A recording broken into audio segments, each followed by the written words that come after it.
Prior to preparing the IV set, I rub my hands with alcohol gel for 30 seconds. I disinfect my worktop and then check all of the equipment before starting the procedure. The type and concentration of the solution being administered, that the solution being administered matches the patient's prescription, that there are no unwanted particulates in the solution, the expiry dates on all equipment and medication, and whether all the protective caps are in place. For semi-rigid containers, check that the protective tab is still present, and check that all packaging is intact. I open the IV bag packaging.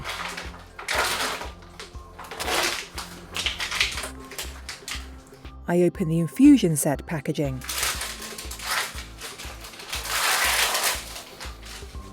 I check that the air vent flap is properly closed.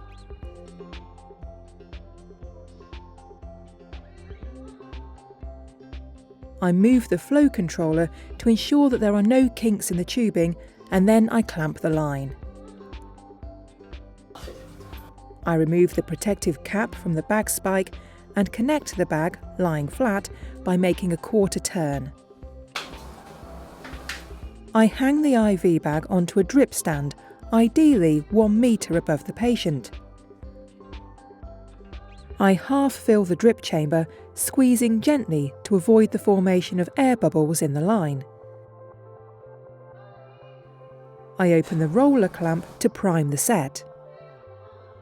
The cap at the end of the IV set will expel air from the line, but not the fluid. After priming the IV set, I clamp the line after inserting the peripheral venous cannula. I remove the cap from the infusion set. A half turn suffices to secure the connection.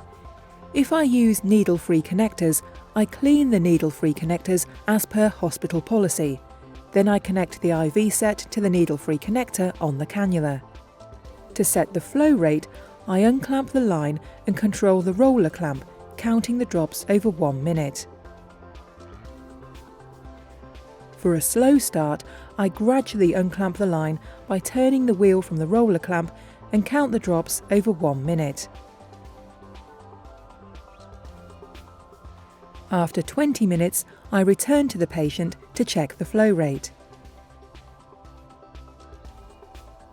For slow infusions, I slide the flow controller so that there are no kinks in the tubing and adjust the flow rate, counting the drops over 1 minute. When the infusion has finished, close the roller clamp. Dispose of the IV set and fluid according to hospital policy. You can also insert the spike in the safety roller clamp.